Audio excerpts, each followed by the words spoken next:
लगेगा कि सिर्फ मेरे गुरु हैं, तो जितना हम अपने परिवार के लिए परवाह करते हैं, जितना हम अपने बच्चों के लिए परवाह करते हैं, उससे ज्यादा परवाह अपने गुरु के लिए होने लगेगा। हम लोग करेंगे कुछ नहीं, लेकिन अंदर मने में इतना भाव गुरु जगाते हैं, वह इतना भाव उत्पन्न कर देंगे, प्रेम उत्पन्न कर देंगे कि मन आपको आगे की ओर बढ़ने लगेगा कि अरे आज हर काम कर रहे हैं, अपने घर की हर चीज संभाल रहे हैं, लेकिन अपने गुरु के आदेशानुसार किसी से बतियाए नहीं, कोई से गप नहीं किए, कोई भाई बहन बगल में है लेकिन अभी तक जान नहीं रहे कि सिर्फ गुरु है, जिसको अपना गुरु बनाया जाए। तो इस विचार पर हम आप लोग चलने लगते हैं। जैसा ही मन अपनाने लगता है कि मेरे गुरु सिर्फ हैं, हम अब चलने लगते हैं दीदी। जब चलने लगते हैं तो वह गुरु पढ़ाते हैं, हम आप कुछ नहीं जानते, लेकिन वह गुरु क्या क्या पढ़ा देंगे, क्या क्या आपको सुना देंगे, तो हम आपको समझ पाएंगे।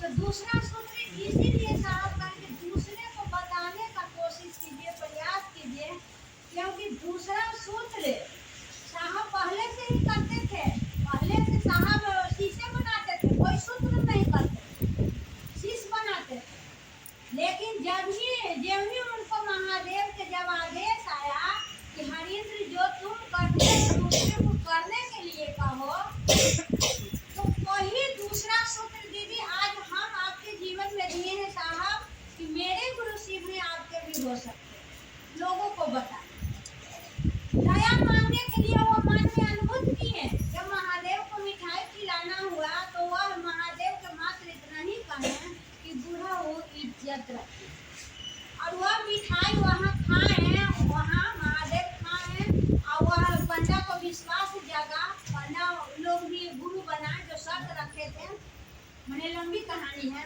तो वह कहे कि महादेव के दया का खेल है, जब वह दया नहीं करेंगे, हम आपका औकात है कि किसी को बता सकते हैं, हम आप किसी को बोल सकते हैं, हम अपना पर चल सकते हैं नहीं। तो इसलिए दया हम लोग के सही रूप से मांगना चाहिए, सही रूप से जो साहब इसके अनुसूची में लिखे हुए हैं कि हे शिव आप मेरे गुरु हैं, मैं आपका शिष्य हूँ।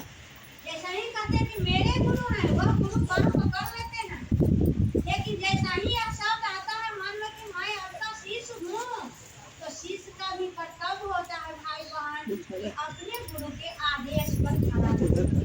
हम लोग गुरु आदेश क्या दिए हैं? उनको ना शरीर है कि उनको कपड़ा पहनाएंगे या मिठाई खिलाएंगे या भोजन करवाएंगे, उनको तो अजन्मा है, अविनाशी है, सूक्ष्म परम चैतन्य ऊर्जा वह महादेव। तो वह आज हम लोग के सौभाग्य दिए साहब कि कोई काम दिए हैं महादेव, कोई महादेव आदेश दिए कि लोगों को बताओ कि मेरे गुरु शिव में आप लोग हो सकते हैं। और जितने हम दूसरे को बताएंगे दीदी, अगला व्यक्ति सुन के समझ रहा है या नहीं, लेकिन मेरा मन धीरे धीरे समझ लेगा। दूसरा सूत्र यही है कब सबका। तीसरे में जो साहब के सबसे पहले मिला नमः शिवाय, वह हम आपको प्रणाम करने का प्रक्रिया दिए हैं कि प्रणाम करो अपने गुरु को, मन सोचे कि हम प्रणाम कर रहे हैं। और 108 दाना के रुद्राक्ष के माला से हम एक माला 24 घंटा में कभी भी जब जिसको फुर्सत हो उस समय आप प्रणाम कर सकते हैं। देखिए तीनों सूत्र स्वतंत्र दिए हैं साहब, कोई बोझ नहीं दिए, कोई भारी बना के नहीं दिए, लेकिन यह तीन सूत्र को भारी हम आप बना लेते हैं कि तनी नहाएंगे तब न दया मांगेंगे, तनी पूजा कर लेंगे तब न दया, पूजा स्थल पर दया मांगेंगे, तनी नहा लेंगे तो पूजा स्थल पर प्रणाम कर लेंगे। देखिए मन में भारी हम लोग बना दिए साहब। स्वतः है चढ़ा शिवाय उतरा तो वह है कहे कि अरे यही तो मिल गए खोजे, तो वह सांस पर अजबा जब गुरु की दया से लगते हैं, गुरु की दया से हम आप सांस पर कर सकते हैं। तो आज हम लोग के साहब वह चीज दे दिए कि टुकड़े टुकड़े में हम आपको उतना समर्थ नहीं है कि कर सकते हैं, लेकिन टुकड़े टुकड़े में आदत डालिए। एक बार दो बार जब मन खाली स्थिति में कुछ सोच रहा है तो अपने महादेव के तरफ मन को मोड़िए।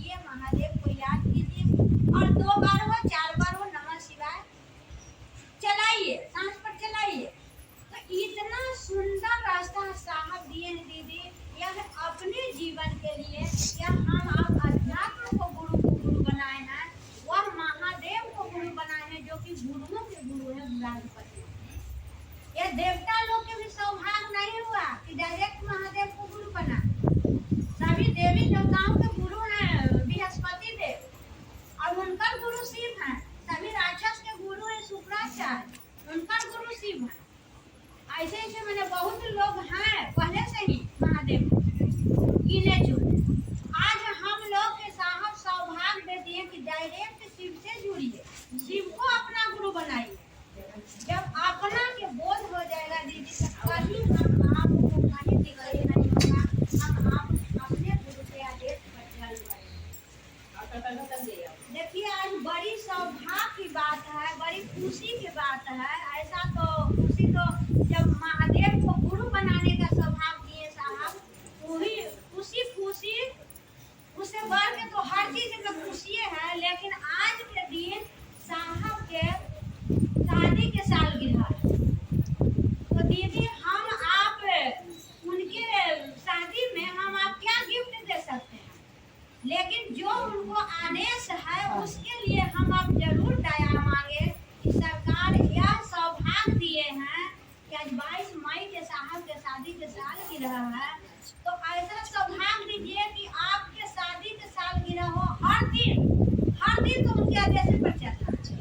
लेकिन आज के दिन और खास से उनसे आशीर्वाद मांगेंगे कि सरकार ऐसी दया कर दीजिए कि आपके आदेश पर चले, आपके कृतज्ञता बने, आपके आदेश के अनुसार काम करें। सरकार सभी भाई बहन मिलजुल के ऐसी दया कर दीजिए। और बहुत सुंदर है दीदी जी, आज तक हम आप शादी में नहीं पहुँचे साहब को, लेकिन उनके सालगिरह में तो पहुँच रहे हैं। उनके सालगिरह में तो खुशियाँ हम लोग मना रहे हैं ना कि आज साहब दीदी के संयोग से जब दीदी शादी हुआ था तो दीदी शिव को उसी दिन गुरु बना लिया 1972 में। साहब के पूछा गया कि आपको गुरु कौन है, बाबा जी जो विध करते हैं, तो साहब कहा कि हमको कोई गुरु नहीं। साहब तो उस समय श्मशान में साधना करते थे। लेकिन जिस दिन शिव को गुरु बनाए साहब, तो पहले संवाद दीदी को दीजिए। दीदी खुशी के मारे बहुत ठिकाना नहीं था कि चलिए कहीं न कहीं महादेव आपको ठिकाना लगा। तो आज साहब के जीवन में तो हम लोग बहुत सभी भाई बहन सुने होंगे कि बहुत तो संघर्ष किए लौकिक गुरु के साथ, महादेव के साथ नहीं, लौकिक गुरु के साथ। थक हार के मन जब शिव को गुरु बनाया तो वह जब धीरे धीरे मन उनको समझा कि यार इससे बढ़िया तो गुरु कोई हो नहीं था, तो वह दीदी पहले से चीज बनाते थे और उनके संकल्प में महादेव साथ दिए कि वह आदेश दिए कि हरिंद्र जो तुम करते हो उसके तो करने के लिए। आज कितना बड़ा सौभाग्य है जो साहब इस धरती पर बिखार दिए, चिंगारी जला दिए, घर घर में दीप जला दिए, हर दिल में दीप जला दिए। कितना बड़ा सौभाग्य है घोर कलयुग। आज तक हम माँ के पूजा किए, महादेव के किए, लेकिन यह कभी नहीं सुने कि माँ हमको यह चीज आदेश दिए हैं वो काम हम पूरा करें। लेकिन आज यह सौभाग्य दिए साहब कि वह महादेव कुछ आदेश दिए हैं दीदी। हम अब धरती के लिए बहुत कुछ सोचते हैं, लेकिन महादेव के लिए तो सोच के देखें, अपने जीवन के लिए तो सोच के देखें कि कहाँ से आए हैं, कहाँ हमको जाना है। चर्चा का वह रहस्य है, वह चीज है साहब दे दिए दीदी। और मेरा कहने का तात्पर्य यह है कि मनुष्य इस योनि में ही परमात्मा की प्राप्ति कर सकता है। कब होगा? जब गुरु के आदेश का पालन करेंगे। तो मेरे गुरु ने जो कहा इसके लिए दया मांगी, महादेव ये दया कर दीजिए, आपने जो आदेश दिया उसका पालन कर सके। नहीं तो फिर वह भी बता रही थी कि 84 लाख का चक्कर फिर फंस जाए। यानी एक सांप का योनि है तो सांप का भी प्रजाति इतना होता है, लाखों लाख प्रजाति होता है।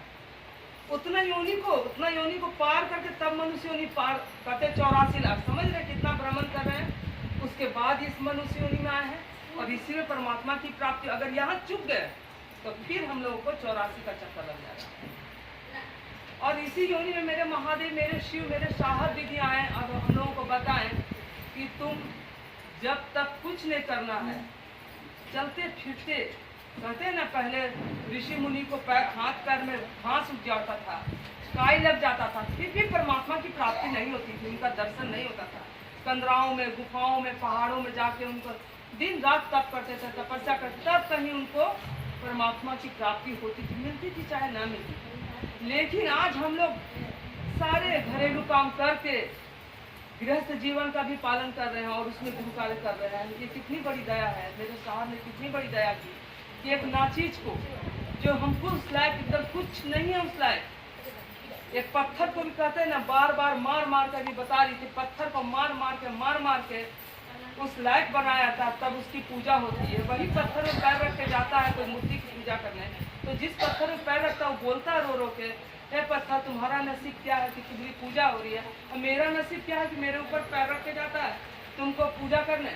वो पत्थर इस पत्थर को जवाब देता है कि मैंने बहुत छेनी खाया, हथौड़ी खाया, तब इस लायक हुए कि हम आज पूजा करने योग्य हैं, तब लोग आ रहे हैं मुझे पूजा करें। उसी तरह महादेव मेरे गुरु, मेरे साहब, मेरे गुरु, हम लोगों को कोई लायक नहीं थे कि शिव हमारे गुरु होते। उन्होंने हमें बहुत तरह सा सत्संग में बुलाकर बैठाया, अपने चरणों में आकर बैठाया और हमको उस लायक किया कि आज हम गुरु की चर्चा सुनने लायक हैं, जो कि परमात्मा देवी देवता भी तरसते हैं कि हम इस लायक होते कि गुरु शिव का काम करते हैं, लेकिन उन लोगों को नहीं मिला। साहब एक बार सुना है, जैसा कि मैंने शिव चर्चा में, कि पानी हम लोग जल ढालते हैं, उसी में आप तो पूजनीय, आप तो पूजा हो रहा है सभी देव देवता का, लेकिन उन लोगों को भी इच्छा होता है कि हाँ गुरु का कार्य करते, शिव गुरु का काम उस लायक करते। देखिए आज हम लोग का सौभाग्य, हम लोग उस लायक बनाए मेरे साथ दीदी कि आज हम लोग शिव गुरु की चर्चा कर रहे हैं और उनकी बातों को लोगों के बीच आज तक नहीं हम लोग का किस्मत में था कि बैठ के यहाँ पर बैठ के अब 4 लोग सुनता, बस पंडित मौलवी भी बैठता था और सब सुनते थे, लेकिन गुरु इतनी दया किए। बोलने में तो थोड़ा ही लग रहा है दीदी, जो एक अक्षर नहीं पढ़ा है उसके मुंह से महादेव ऐसी सी बात निकालते हैं, लगता है वो कितना पढ़ा हुआ व्यक्ति है। और वो जिसको भी अध्यात्म का पाठशाला मिला, उसको भी मौका मिला कि आज वो अध्यात्म के पाठशाला में बैठ के पढ़ता है, गुरु की बात करता है, जिसको कभी सपना में नहीं सोचा हुआ कि फिर से हम स्कूल में पढ़ेंगे। वो हमेशा अपने आप को सोचता था कि मेरा माँ बाप हमको नहीं पढ़ाया, हम नहीं पढ़ पाए चाहे किसी परिस्थिति में, लेकिन गुरु ने आज कुछ नहीं सोचा समझा, आज मौका दिया कि आज फिर से चलो उस पाठशाला पढ़ें। और आज एक औरत के नाम से काट जाता है कि हाँ फलना दीदी गुरु बहना, जब कभी हम लोग को इतना सौभाग्य प्राप्त नहीं था। ये छोटी छोटी चीज़ को हम कभी कभी सोचते हैं तो लगता है कि मेरे साहब ने हमको कितनी बड़ी दया किया, कितना बड़ा दया किया। आज बहुत सारे परेशानी आता है तो सुनिए महादेव दया कीजिए महादेव, और लगता है कि आज नैहर वाला ससुराल वाला भी बहुत दूर हो गया हमसे, लेकिन मेरे महादेव इतना पास है कि दया करते हैं। इसलिए कहते हैं कि जगत की चीज़ तो मुहैया करेवे करते हैं, अध्यात्म का रास्ता भी महादेव देते हैं, और वो भी रास्ता मेरा प्रशस्त हो रहा है। जहाँ जाएंगे मेरे गुरु, अगर हम सही माने में गुरु चर्चा किया है, मैंने कोई फांकी नहीं मारा है, तो मेरे गुरु हमको दोनों हाथ फैला कर अखबार के बैठाएंगे, मेरा एक शिष्य आया है ना, तो वैसा ही काम हम करें जो जिससे होता है। ये नहीं हम कह रहे हैं कि सारा घर, मेरे साहब कहें कि तुम घर गृहस्थी को नहीं छोड़ना। जिस तरह से कमल कीचड़ में फलता है और फिर वो कीचड़ से परे होकर वो एक दाग उस कादो कीचड़ का नहीं लगता और देवी के चरण में चढ़ता है, उसी तरह जगत में रहकर आप जगत के होके मत रहिए। हम साहब बोले सारी प्रतिक्रिया तो महादेव ने ही बताया, घर परिवार बाल बच्चा पति सब कुछ करते हुए देखिए हम लोग आज गुरु कार्य करते हैं। गुरु की दया बरस रही है, लेने की स्थिति हमारी होनी चाहिए, और ज़्यादा क्या होगा आप सब लोग को खुशी मेरा परिणाम है।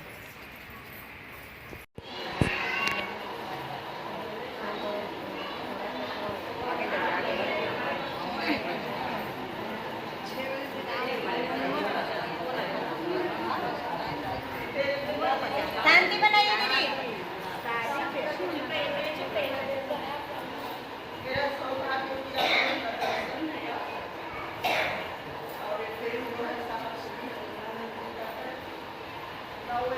चलाते और न हम लोगों का प्रेम मिलाप होता, उनके जीवन में वो अर्थात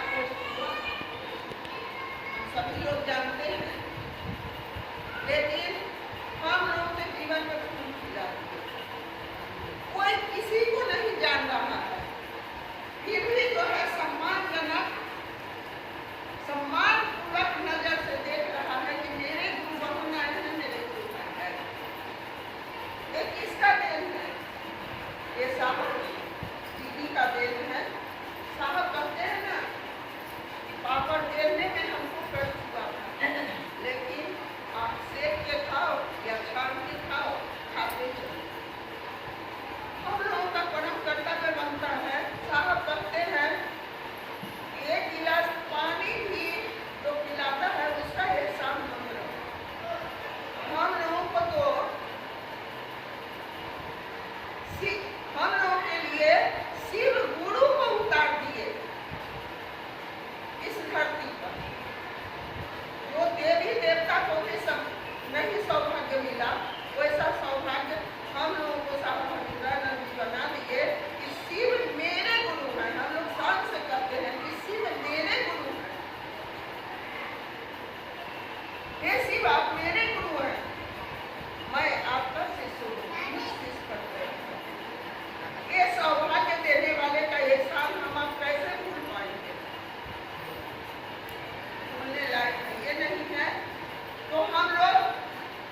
नहीं है, आप सभी के चरणों में फिर से प्रणाम करती हूँ। आपको की बात हमारे बीच में नहीं लाए, है ना। सिर्फ उनका लक्ष्य था सीधी, वही लक्ष्य हम लोग को बताते हैं कि सीधे चलो सीधी।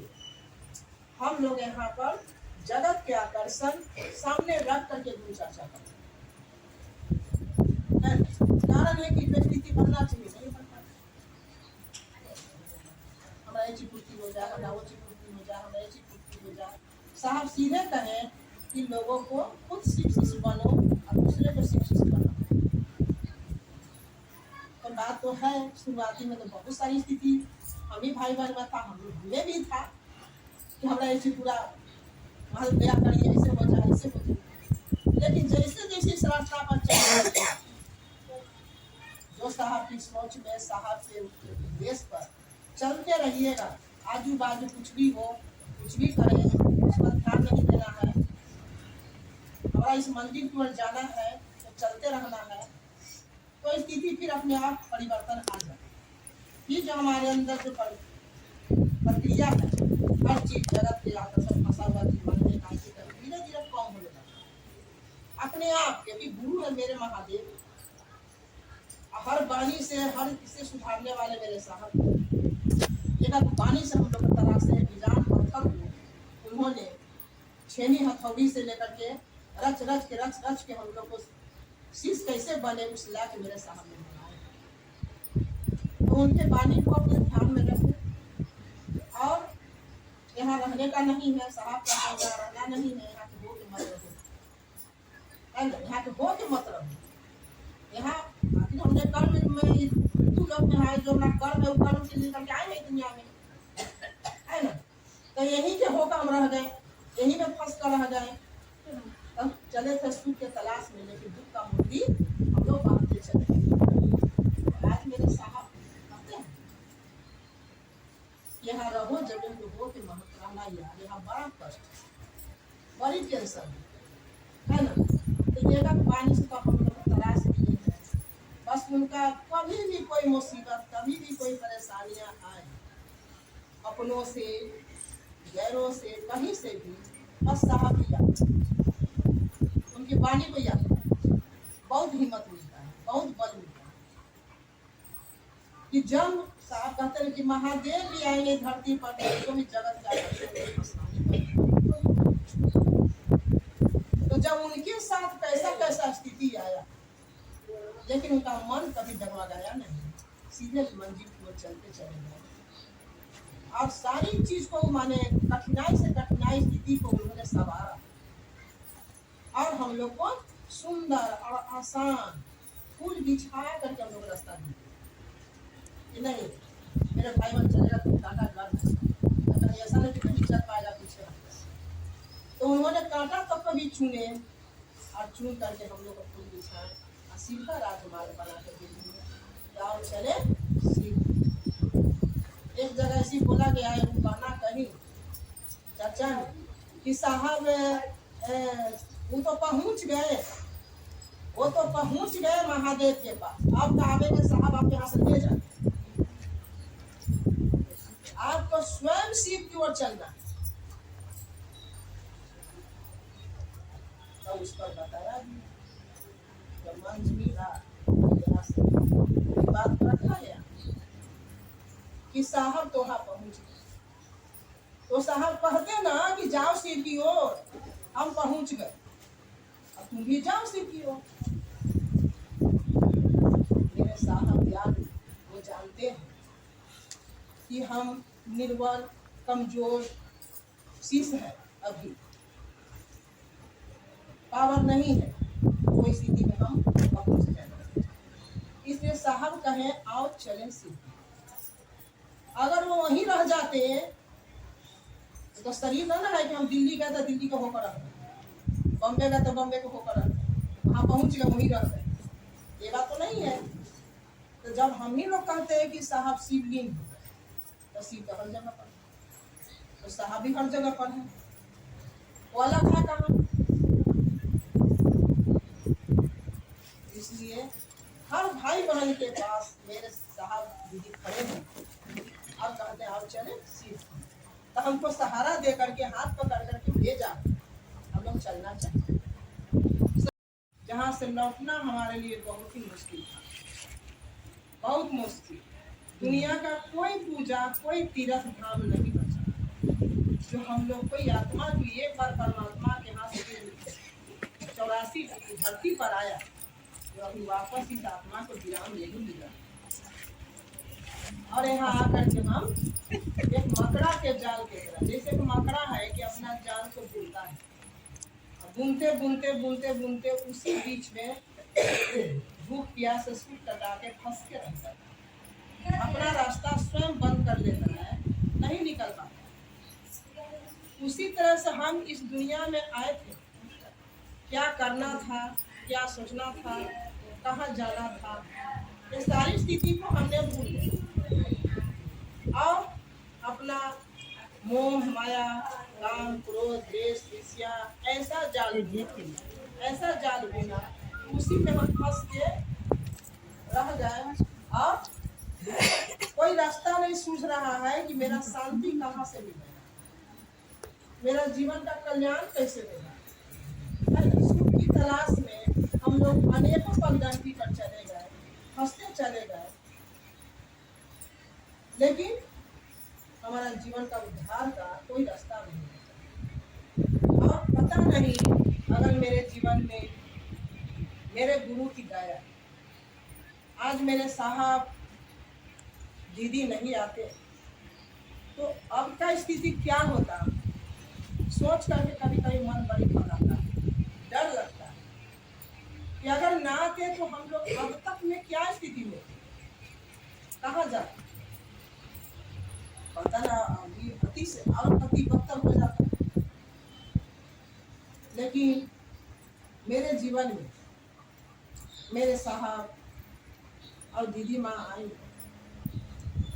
हम लोग की भंवर जाल में जितना हम पड़े हुए त्राही त्राही कर रहे हैं, और जीवन पूरी तरह से मेरा जीवन ऐसा माने स्थिति बन गया कि वो सारी शक्ति उस परमात्मा ने हमको दे कर भेजा, लेकिन हाँ वो सारी शक्ति हम क्या किया, औरों के पीछे निकाल, औरों के पीछे सब आया है दुनिया में अपना अपना कर्म, जो जन्म में हमने जो कर्म किया, पता न कितने जन्म लिए होंगे, कितना कर्म कैसा किए होंगे, 84 लाख ऐसा ही नहीं बना, 84 लाख में ही आत्मा भ्रमण करते चले, ऐसा फंसा।